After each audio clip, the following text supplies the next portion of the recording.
Olá, boa noite. Supremo define novo prazo para a Controladoria Geral da União entregar auditoria com os repasses feitos por emendas a organizações não governamentais e entidades do terceiro setor. STF valida alteração na Constituição do Rio Grande do Sul, que revogou exigência de plebiscito para a privatização de 3 empresas estatais. Julgamento dos acusados de matar vereadora Marielle Franco entra no 2º dia no Tribunal do Júri do Rio de Janeiro. Operação do Ministério Público e da Polícia Civil de São Paulo desarticula a rede criminosa envolvida na produção e no compartilhamento de material de abuso sexual infantil. Cartilha lançada pelo Tribunal Regional do Trabalho da 9ª Região vai ajudar na adaptação de trabalhadores haitianos que moram no Brasil. E ainda, Judiciário Gaúcho promove evento especial para aproximar adotantes de crianças e adolescentes cheios de esperança de encontrarem um novo lar. Jornal da Justiça desta quinta-feira, 31 de outubro, começa agora.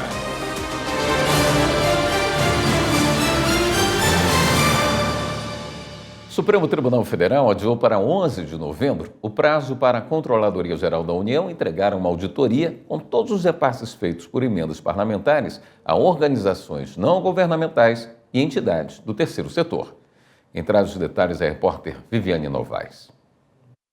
O levantamento que a Controladoria Geral da União precisa entregar é sobre os repasses de 2020 a 2024 às ONGs e entidades do terceiro setor. A ordem para a elaboração do documento foi dada em agosto pelo ministro Flávio Dino. Ele é o relator no STF de ações que questionam a falta de transparência e mecanismos de rastreio do dinheiro das emendas parlamentares. O prazo inicial era de 90 dias e terminou esta semana, mas o ministro estendeu para o dia 11 deste mês. Dino destacou que a CGU tem se mostrado diligente até o presente momento no cumprimento das determinações deste Supremo Tribunal para a erradicação de práticas associadas ao designado orçamento secreto. O pagamento das emendas está suspenso pela Corte até que governo e Congresso adotem regras que garantam o controle e o acompanhamento sobre esses valores. Por unanimidade, o plenário do STF validou a alteração na Constituição do Rio Grande do Sul, que revogou a exigência de plebiscito para a privatização de 3 empresas estatais. A repórter Evne Araújo explica que, para a Corte, a revogação do dispositivo está de acordo com a jurisprudência do STF. Nas ações, 4 partidos políticos alegavam que a revogação da garantia do plebiscito antes de uma privatização desrespeitava a Constituição. As legendas tentavam impedir a privatização da Companhia Estadual de Energia Elétrica, da Companhia Rio Grandense de Mineração e da Sulgás, a Companhia de Gás do Estado do Rio Grande do Sul. Os partidos argumentaram que, em 2019, em apenas 2 meses de mobilização, foram reunidas cerca de 80 mil assinaturas em favor da consulta popular. Todos os ministros do Supremo acompanharam o entendimento do relator Cristiano Zanin de que a Constituição condiciona a criação de empresas públicas e sociedades de economia mista à prévia manifestação do poder legislativo, mas não trata especificamente da privatização de estatais criadas pelos estados. Segundo ele, o entendimento do STF é de que, para a desestatização, é suficiente uma autorização prevista em lei. O Supremo atendeu o pedido da União e prorrogou o prazo para que se regulamente o poder de polícia da FUNAI, a Fundação Nacional dos Povos Indígenas. As informações com Carolina Chaves. A decisão é do presidente do Supremo, ministro Luiz Roberto Barroso, no processo que discute ações e omissões do poder público que colocam em risco a saúde e a vida da população indígena. Em março deste ano, Barroso havia determinado o prazo de 180 dias para a União regulamentar o poder de polícia da FUNAI. O governo pediu a prorrogação do prazo e afirmou que vem adotando medidas para alinhar as ações com outros órgãos do Executivo, como o Ministério da Justiça. O ministro Barroso considerou a dificuldade da União e a necessidade de acordos interinstitucionais. Por isso, prorrogou por mais 30 dias o prazo para a União publicar a regulamentação do poder de polícia da FUNAI e mais 60 dias para apresentar questões que extrapolam a função exclusiva da Fundação e que demandem a ação conjunta com outros órgãos. Os prazos começaram a contar no dia 21 de outubro, data em que o pedido foi protocolado no Supremo. O vice-presidente do Supremo Tribunal Federal, ministro Edson Fachin, disse que é preciso cuidar para que não haja retrocesso nos direitos dos povos indígenas. O ministro recebeu representantes da Articulação dos Povos Indígenas do Brasil e outras lideranças para falar sobre as ações em tramitação na Corte que envolvem direitos dos povos tradicionais. Os indígenas elogiaram a homologação parcial do Plano de Proteção aos Povos Isolados e de Recente Contato, apresentado pelo governo federal, mas demonstraram preocupação com violações graves de direitos em todo o país. Edson Fachin afirmou que o STF tem o dever constitucional de proteger os direitos fundamentais das minorias e afirmou que o tribunal está consciente da necessidade de assegurar essas garantias aos povos indígenas. O Supremo Tribunal Federal vai realizar o seminário internacional O Tribunal Permanente de Revisão do Mercosul, Relevâncias e Perspectivas, no dia 8 de novembro. O evento terá a presença de ministros aposentados, juristas e especialistas estrangeiros. As informações com Flávia Alvarenga. O Tribunal Permanente de Revisão do Mercosul é a corte jurídica do bloco econômico. Em agosto, completou 20 anos. Funciona com o objetivo de ser o foro especializado para resolver inseguranças jurídicas e também controvérsias entre os países membros. O seminário será aberto pelo vice-presidente do Supremo, ministro Edson Fachin, e pela ministra aposentada Rosa Weber, que é a presidente do Tribunal Permanente de Revisão. A ministra Carmen Lúcia e os ministros Gilmar Mendes e Alexandre de Moraes vão falar sobre as relações do direito constitucional brasileiro e os países da América do Sul. A ministra aposentada do STF, Ellen Grace, e o vice-presidente do Superior Tribunal de Justiça, ministro Luiz Felipe Salomão, irão contribuir com o painel sobre a importância do tribunal na integração da América do Sul. A seguir, operação do Ministério Público e da Polícia Civil de São Paulo desarticula a rede envolvida na produção e no compartilhamento de material de abuso sexual infantil. E a gente traz as informações do segundo dia do julgamento dos acusados de matar a vereadora Marielle Franco. Voltamos já.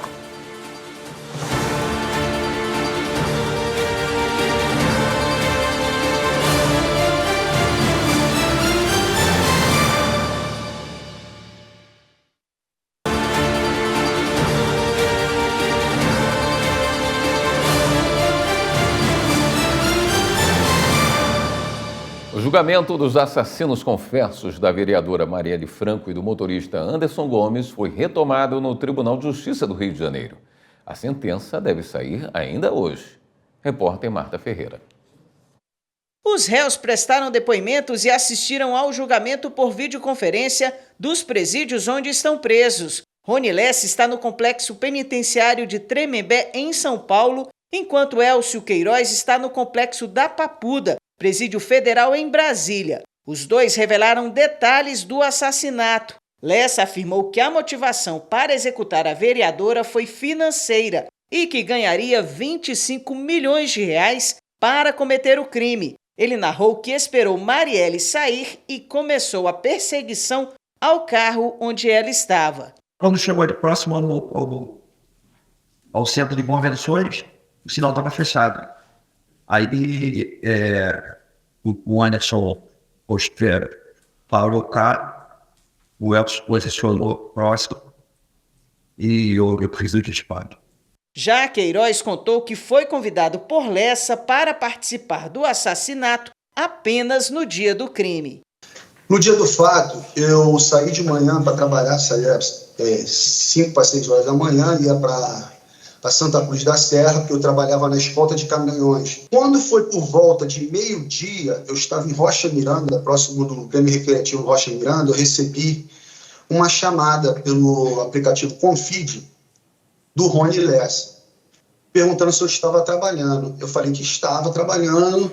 Ele falou assim, será que você sai até às 17 horas. Os advogados dos réus confessos tentaram apresentar argumentos para o júri na tentativa de atenuar a pena. O Ministério Público chega aqui, mas o Rony é matador, agora é fácil, né? Ele firmou agora ele tem um benefício com o Estado, né? E aí, muitas das vezes, as pessoas elas olham só por esse lado, mas esquecem de uma balança. De um lado, você tem o Estado concedendo alguns benefícios, e, por outro lado, o Rony ele entrega informações relevantíssimas para a elucidação desse caso. Já os promotores mostraram uma série de provas da investigação e imagens do dia do ataque. Eu nem sabia o que ia fazer lá, ela que me obrigou, sendo que você sabia exatamente tudo o que ia ser feito lá. Você sabia direitinho quem estava lá, o que ia ser feito, você sabia que aquilo lá era para tirar a vida de uma pessoa. Valorização da vida deles, entre aspas, é quanto eu cobro para retirá-la do mundo. Quanto eu cobro para acabar com uma vida.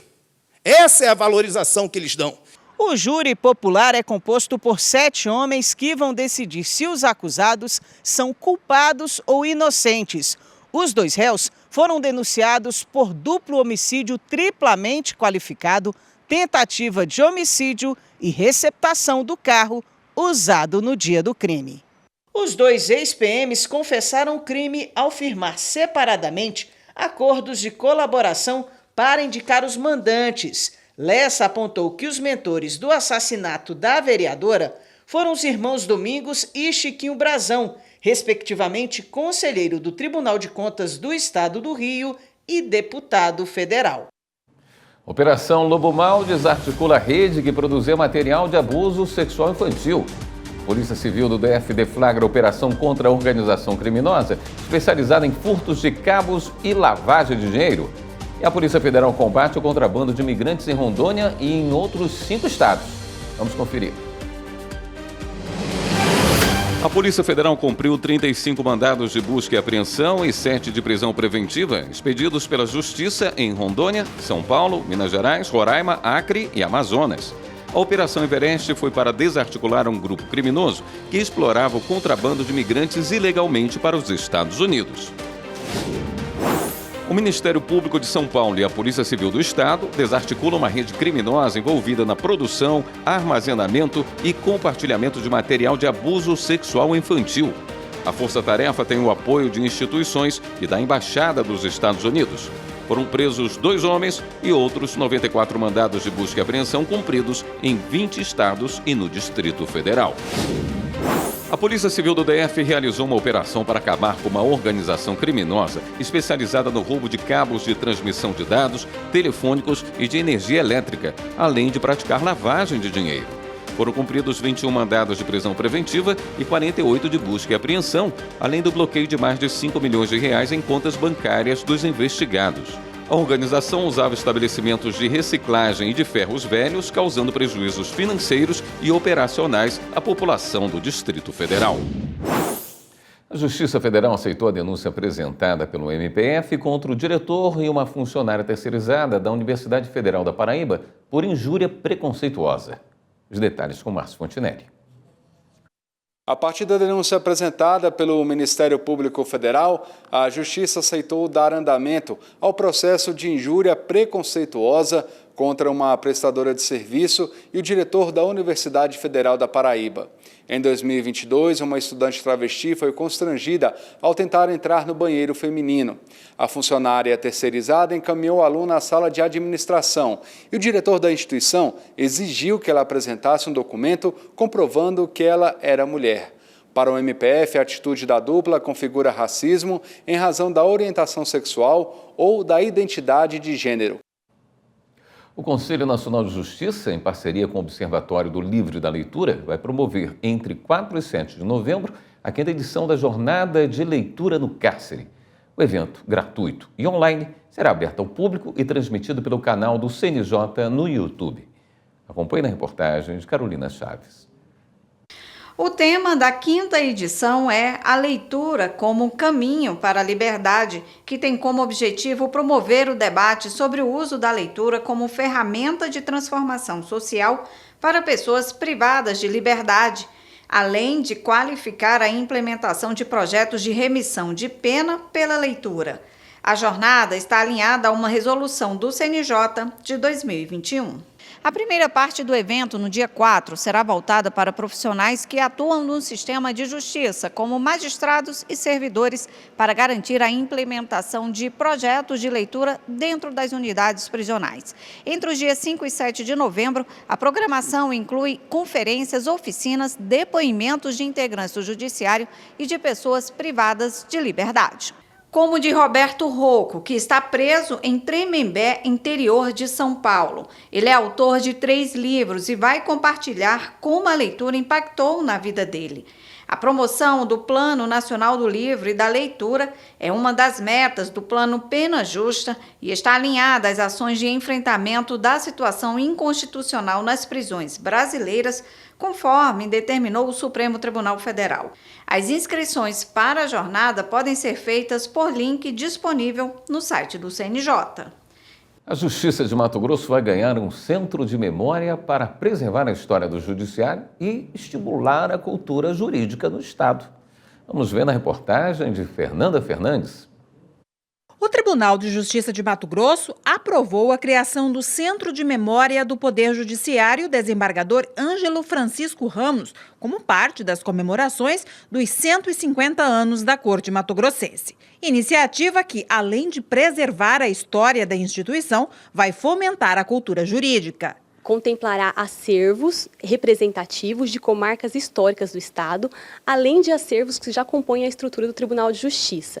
A instalação deste centro não haverá custos para o Poder Judiciário, haverá mão de obra de próprios servidores, das próprias estruturas já da unidade administrativa, para recebimento do público, para tratamento dos acervos, para apresentação a todos os interessados. E quem foi a pessoa que dá nome ao futuro espaço? Ângelo Francisco Ramos foi o primeiro desembargador nomeado por Dom Pedro II do então Tribunal da Relação da província de Mato Grosso. Isso entre os anos de 1874 e 1875, quando o Brasil ainda era um império. Inclusive aqui no Memorial do Judiciário, na sede do TJ, está exposto, junto com muitos outros valiosos e importantes documentos da história, o primeiro livro-ata das sessões do tribunal. Vejam só, obviamente todo escrito à mão e que levava justamente à assinatura de Ângelo Francisco Ramos. A unidade será instalada no prédio que abrigou entre os anos de 1943 e 1974 o antigo Palácio da Justiça, na Avenida Getúlio Vargas, em Cuiabá. Edifício que também já foi sede da Assembleia Legislativa, do Fórum da Capital, o Juizado Especial Criminal e que atualmente mantém o arquivo da 2ª instância do TJ. A seguir, Companhia de Saneamento do Distrito Federal terá que indenizar consumidor por cobrar dívidas após pedido de rescisão de contrato. E uma cartilha lançada pelo TRT da 9ª Região vai ajudar na adaptação de trabalhadores haitianos que moram no Brasil. Voltamos em instantes.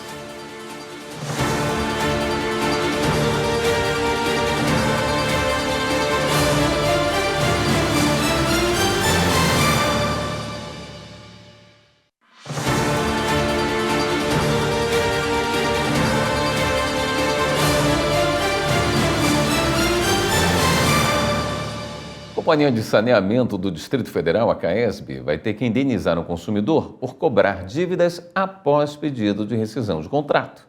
Foi configurado na Justiça que houve defeito na prestação de serviço. Flávia Alvarenga. O consumidor teve o nome inscrito no SPC e no Serasa pela CAESB por supostas dívidas relativas ao não pagamento de contas de água. Segundo o autor da ação, em 2020, ele solicitou a desativação dos serviços da companhia ao mudar de endereço e pagou os débitos existentes. No entanto, em maio deste ano, o consumidor descobriu que o nome dele estava inscrito no cadastro de maus pagadores das duas empresas por uma dívida de 2023, data em que ele não morava mais no imóvel. A CAESB reconheceu que houve falha na prestação de serviço e cancelou tanto a dívida quanto os protestos. A magistrada, que analisou o caso, destacou que no que se refere à suposta ausência de intenção da empresa ré em prejudicar o autor, tal argumento não exime a responsabilidade por seus atos. O artigo 927 do Código Civilista prevê que a prática de atos que resultam em danos a outrem pode gerar a obrigação de indenizar, independentemente da intenção. Portanto, a análise deve se ater aos efeitos do ato e não à intenção do agente. Dessa forma, a Companhia de Saneamento foi condenada a pagar R$ 4.000 por danos morais ao autor da ação. O Instituto Defesa Coletiva, em Minas Gerais, entrou com uma ação civil pública no Tribunal de Justiça do Estado para responsabilizar as redes sociais Instagram, Facebook, TikTok e Quai por risco à saúde de crianças e adolescentes. Entre os pedidos feitos está a implementação de mecanismos de proteção de dados e de restrições ao uso excessivo das plataformas por jovens. A repórter Evelyn Araújo conta o caso. De acordo com a ação apresentada ao TJMG pelo Instituto, a dinâmica das redes sociais causa vício ao estimular recompensas instantâneas e constantes, como curtidas e atualizações de feed. O Instituto concluiu que a hiperconectividade das crianças e adolescentes nas redes sociais causam danos irreversíveis à saúde dessas crianças, justamente pelo uso prolongado das redes e também por um conteúdo inadequado para essa idade. As ações propõem várias medidas de controle para proteger os jovens usuários das redes sociais, incluindo a implementação de mecanismos para evitar a dependência. A gente pede a limitação do tempo para usuários, para as crianças de 10 a 13 anos, apenas 2 horas de uso. E acima de 14 até os 18 anos, 3 horas. No Brasil, 93% das crianças e adolescentes entre 9 e 17 anos de idade usam a internet de acordo com pesquisa realizada pelo Centro Regional de Estudos para o Desenvolvimento da Sociedade da Informação. Com o acesso às redes sociais cada vez mais precoce, novas preocupações surgem, inclusive do ponto de vista psicológico. A psicóloga Gilvânia Silveira faz um alerta. É preciso ser rigoroso no controle do uso das novas tecnologias, já que não é possível impedir o avanço das redes. Acho que daqui a pouco vai ter que colocar lá, que nem coloca no cigarro e no álcool, o uso moderado, causa dependência. Já tem estudos que mostram que redes sociais só a partir dos 16 anos. Inclusive, falando que nas meninas, as redes sociais, elas trazem um prejuízo muito grande em termos de autoestima, de comparação, né? E isso vai realmente trazer muito prejuízo para a saúde mental, né? Das meninas, dos meninos também de outra forma, né? Uma faxineira conseguiu reconhecimento de vínculo empregatício com o dono de uma galeria de salas em Recife. Para a terceira turma do Tribunal Superior do Trabalho, a prestação de serviços de faxina em estabelecimento comercial com pessoalidade, subordinação e onerosidade configura vínculo de emprego. Reportagem de Larissa de Paula. A trabalhadora contou ter prestado serviços para a galeria por 12 anos até ser dispensada. A faxineira disse ter assinado um contrato de prestação de serviços como diarista e que os valores eram pagos no fim de cada mês. Por isso, pediu reconhecimento de vínculo de emprego, além do pagamento de verbas rescisórias. Em defesa, o empresário argumentou que a trabalhadora prestava serviços apenas 3 vezes por semana, com pagamento mensal a pedido dela. Afirmou ainda que não havia subordinação nem fiscalização do trabalho executado. Em primeiro grau, o pedido da trabalhadora foi aceito, mas o Tribunal Regional do Trabalho da 6ª Região em Pernambuco teve outro entendimento. Para o TRT, não havia subordinação jurídica e a faxineira tinha liberdade para escolher o dia e o horário em que iria realizar o serviço.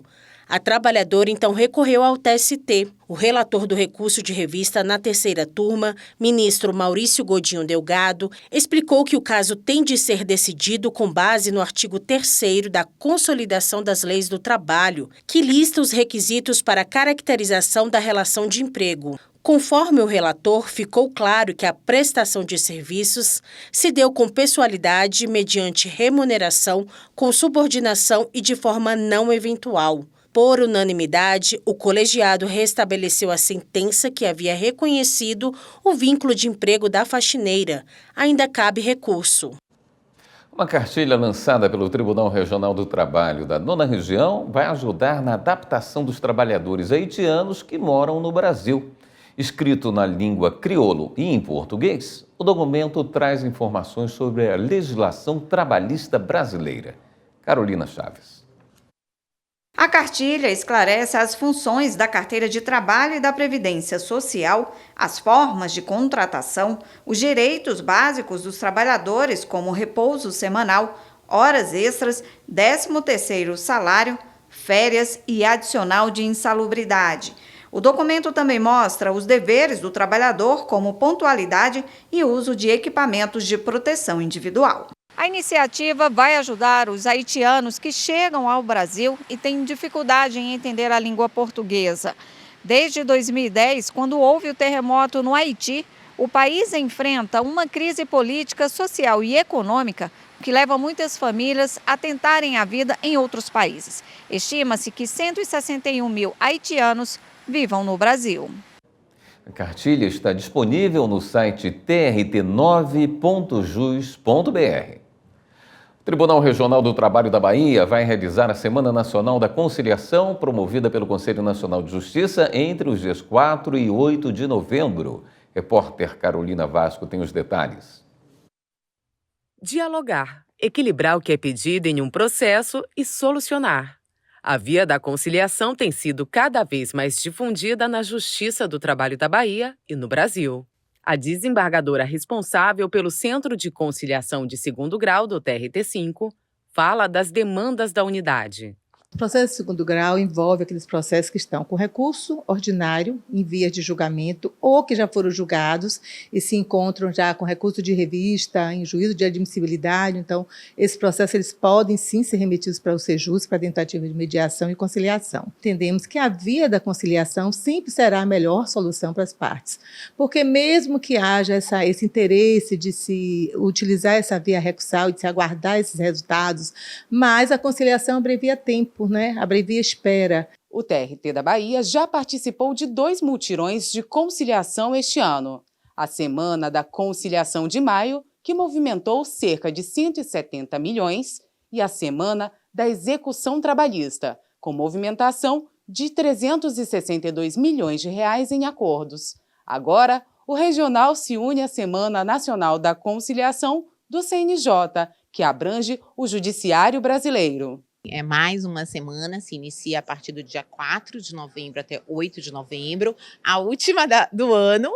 E, lógico, que nós estamos empenhados para receber os processos aqui no Sejusc de primeiro grau. A gente recebe os processos que tramitam das unidades de primeiro grau.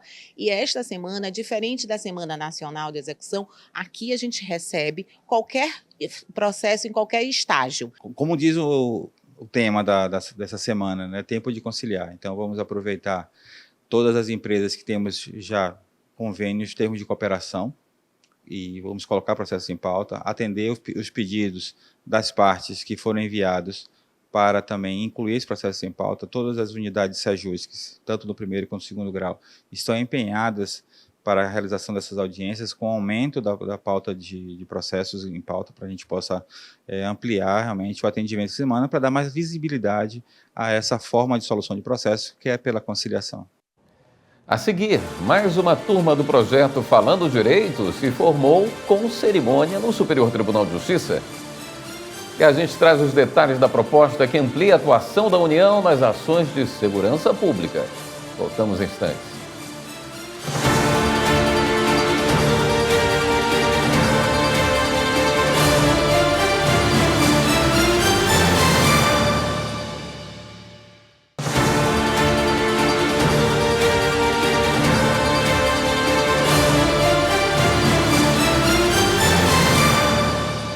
O governo apresentou hoje a proposta de emenda à Constituição que amplia a atuação da União na segurança pública. A PEC, que vai ser enviada ao Congresso Nacional, pretende fortalecer as ações de combate ao crime organizado. Repórter Viviane Novaes.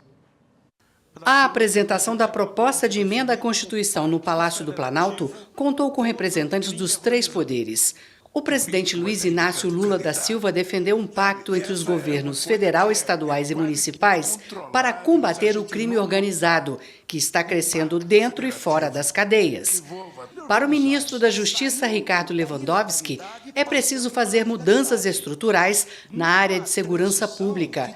Segundo ele, o modelo estabelecido pela Constituição de 1988 não corresponde à criminalidade atual. O que nos levou a apresentar essa proposta é a constatação que depois de 36 anos de promulgação da Constituição Federal de 1988, evidentemente a natureza da criminalidade mudou radicalmente, como acabou de dizer o senhor presidente da República. Quer dizer, este mecanismo, esta metodologia, esta institucionalidade que foi gestada pelos constituintes de 88 está absolutamente superada pela dinâmica da criminalidade. A criminalidade que era eminentemente local, ela não é mais local, mas ela é nacional e, mais do que isso, na verdade, ela é até transnacional. É uma criminalidade que se organizou para além dos estados-nação e hoje atua com muita desenvoltura no plano internacional. A PEC propõe mudanças em 5 artigos da Lei Maior do país. A proposta dá status constitucional ao Sistema Único de Segurança Pública, que foi criado em 2018 por lei ordinária. Entre as medidas previstas estão conferir à União a competência para estabelecer diretrizes gerais quanto à política de segurança pública e defesa social, que vai compreender o sistema penitenciário. Atualizar as competências da Polícia Federal e da Polícia Rodoviária Federal e constitucionalizar o Fundo Nacional de Segurança Pública e Política Penitenciária. A proposta garante a atuação da Polícia Federal em crimes ambientais e contra organizações criminosas e até milícias privadas que tenham repercussão interestadual ou internacional e precisam de uma repressão uniforme. Já a Polícia Rodoviária Federal teria função de polícia ostensiva, fazendo policiamento em rodovias, ferrovias e hidrovias federais. As eleições que terminaram no último domingo não foram apenas mais uma demonstração de fortalecimento da democracia. O uso de novas tecnologias fez com que o processo também fosse um exemplo de inclusão. Veja como na reportagem de Estevão Furtado. Neste ano, mais de 1.900.000 brasileiros foram convocados para atuar como mesárias e mesários. 5.982 são PCDs, pessoas com deficiência. O Veimatos está entre elas. Desde os 16 anos, ele exerce o direito de votar. E a vontade de trabalhar com a Justiça Eleitoral foi tanta que aos 51 se inscreveu para ser mesário. Aqui, o Veimatos está com a missão de confirmar o nome e o número do título das eleitoras e eleitores. E para isso, ele tem uma aliada essencial, a tecnologia. Naquele notebook, o NVDA atua como um guia. É um programa de leitura de tela com voz que permite navegar pelos dados com a mesma precisão e segurança que qualquer outro mesário. A tecnologia interage com a gente, com nós deficientes. Tudo que a gente digita, ele lê para a gente o que a gente digitou. Ele é o primeiro deficiente com cegueira total da história a trabalhar como mesário de Goiás e o segundo do Brasil. Para fazer isso acontecer, uma equipe inteira do TRE se uniu. Entramos em contato com o TRE, falamos da deficiência dele, eles fizeram um projeto e trouxe o Veimatos para dentro, né, dos treinamentos. Ele foi capacitado, aos poucos ele foi se treinando, se capacitando para estar aqui hoje conosco. A gente achou fantástico, vamos encontrar uma forma, né, de fornecer todas as ferramentas para que ele possa, né, exercer a cidadania como mesário. Essa adaptação disponibilizada ao Veimatos é apenas uma de várias medidas de acessibilidade da Justiça Eleitoral para todos que estão envolvidos. As urnas, por exemplo, têm teclas em braille, opção de áudio com voz e intérprete de Libras. Mesárias e mesários recebem treinamento específico para atender de forma adequada e acolhedora eleitoras e eleitores com deficiência. Os locais de votação também foram adaptados com prioridade para sessões eleitorais em espaços sem barreiras arquitetônicas. Eleitores com deficiência têm o direito de contar com a ajuda de uma pessoa de sua escolha no momento da votação. eles podem solicitar a transferência temporária de sua sessão eleitoral para um local mais acessível, mesmo após o prazo regular de alistamento. A presença dos quase 6 mil mesárias e mesários com alguma deficiência é um sinal de evolução social para um futuro cada vez mais inclusivo. Nós deficientes, nós podemos fazer muita coisa. Se eu posso, o outro também pode. O Conselho Federal de Medicina recebeu do Ministério Público Federal uma recomendação para que não sejam restringidos os atendimentos virtuais para perícia no INSS. Repórter Márcio Fontinelli. Preocupado com o excesso de demanda nas perícias do INSS, o Ministério Público Federal encaminhou ao Conselho Federal de Medicina uma recomendação para que sejam mantidas, sem restrições, as consultas online para avaliação de pacientes.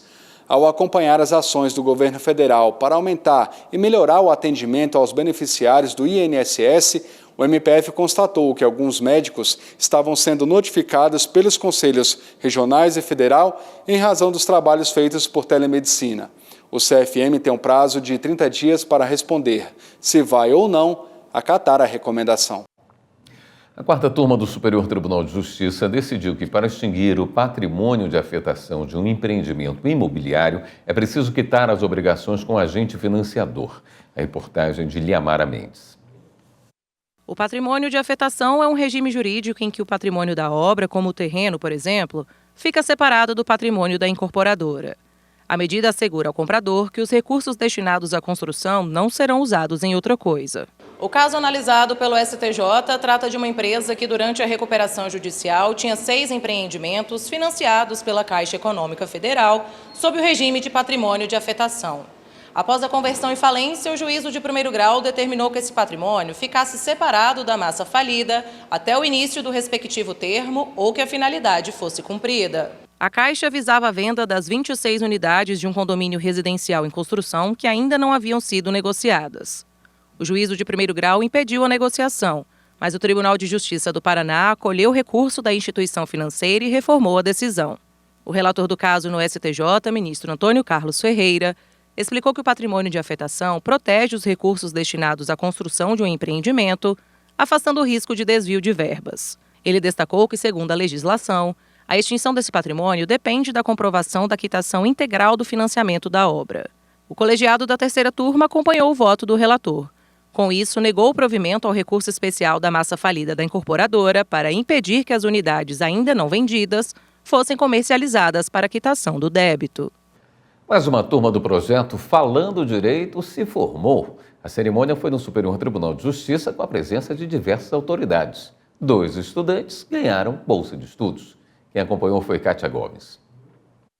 Os formandos participaram do projeto Falando Direito do Instituto Brasileiro de Educação em Direitos e Fraternidade, que tem como objetivo repassar aos jovens conhecimento sobre direitos básicos para a vida pessoal e profissional do cidadão. A gente coloca direitos e deveres, porque a gente acredita que a gente pode fazer com que eles possam se tornar cidadãos do bem, né?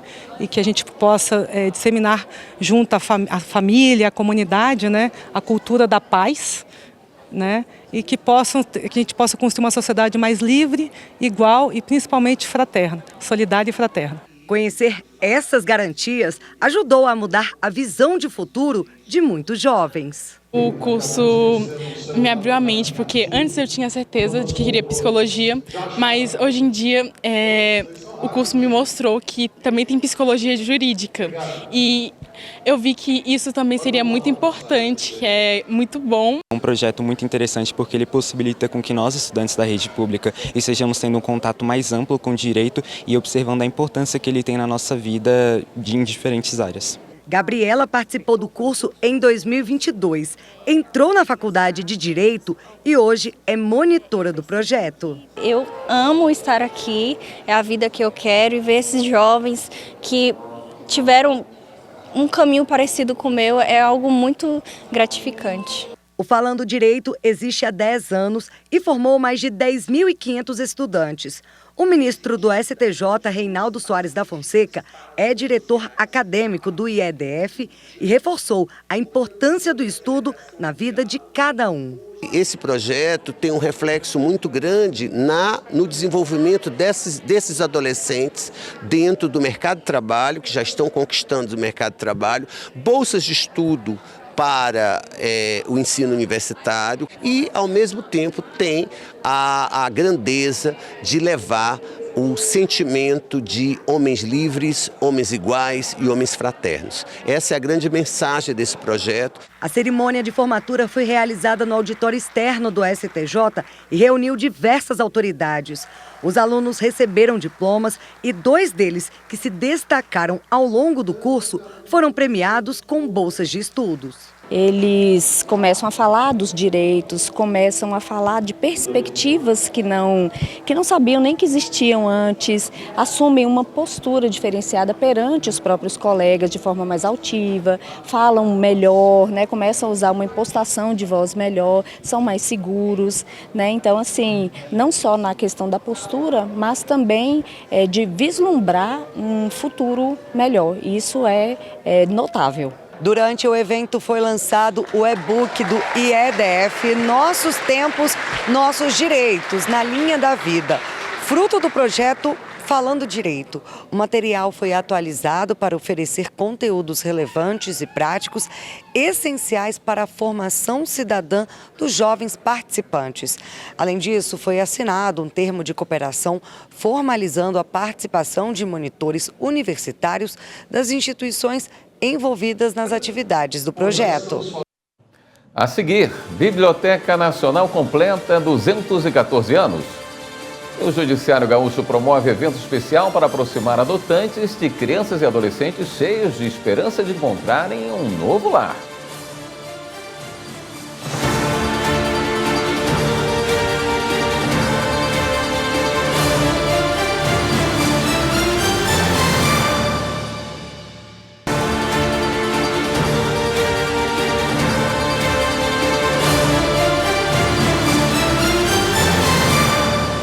Uma sessão especial no Senado celebrou os 214 anos da Biblioteca Nacional. Viviane Novaes.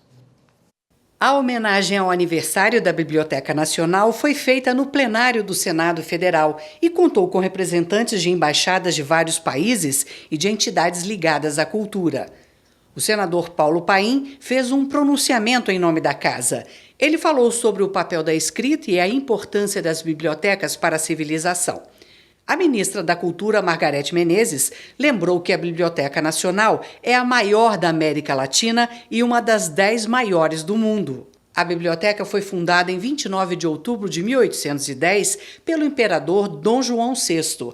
Ela ocupa um prédio histórico no centro da capital do Rio de Janeiro. O acervo tem mais de 9 milhões de itens e guarda obras raras, manuscritos históricos, mapas, gravuras. A diretora executiva, Sueli Dias, falou sobre a função da biblioteca.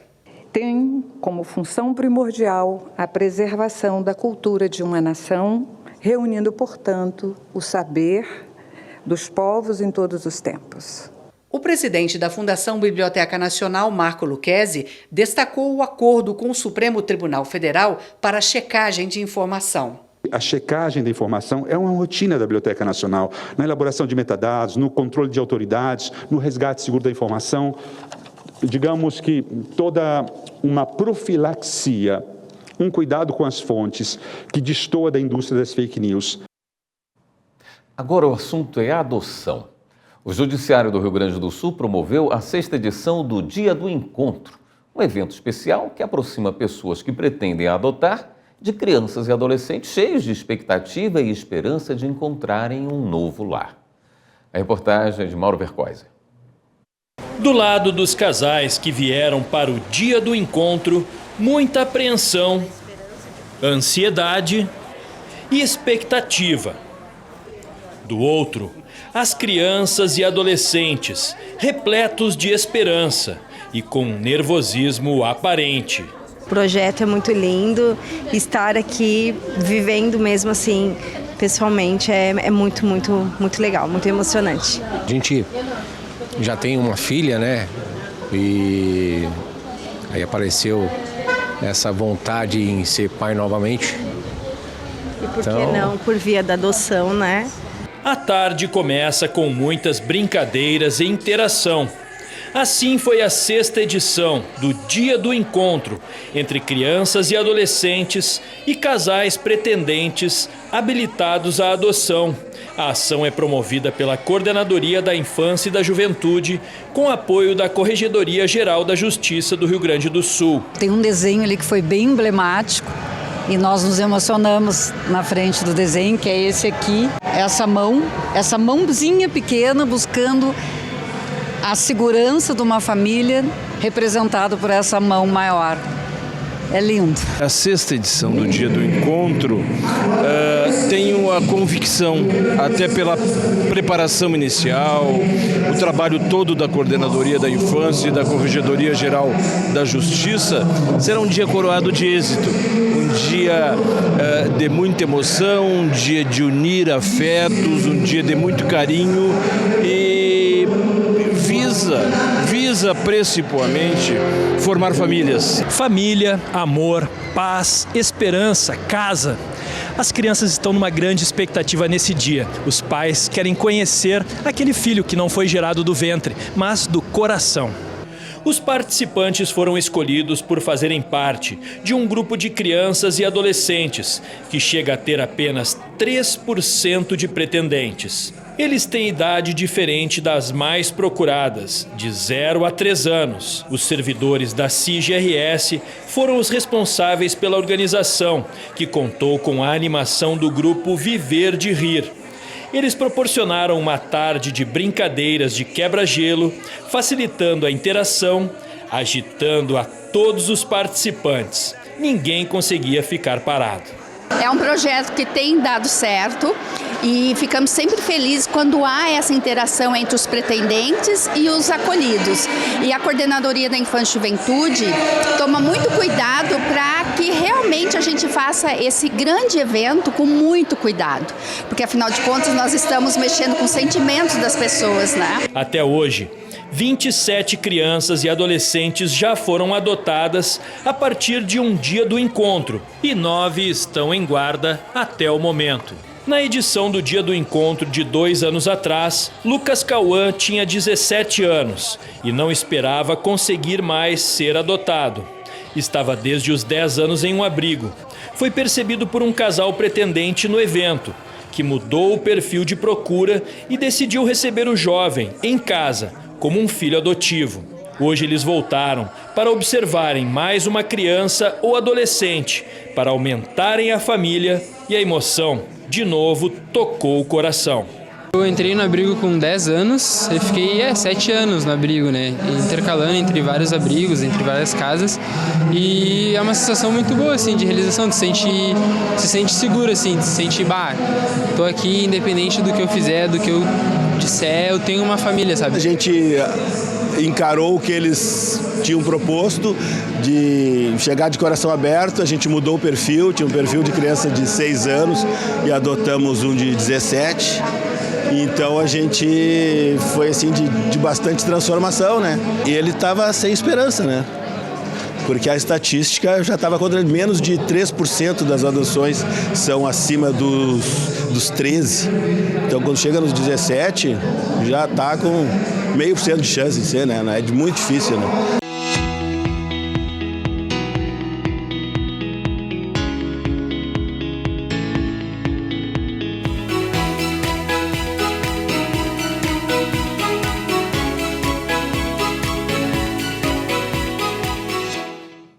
E uma última notícia, acaba de sair a sentença do julgamento dos acusados de matar a vereadora Marielle Franco e do motorista Anderson Gomes. Marta Ferreira tem ao vivo as informações.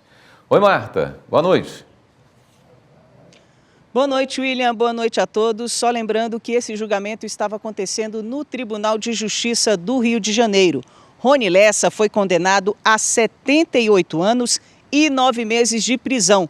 Já Elcio Queiroz foi condenado a 59 anos e 8 meses de prisão. Os dois ainda vão ter que pagar uma pensão para o filho de Anderson Gomes até ele completar 24 anos e R$ 706 mil por danos morais aos parentes das vítimas.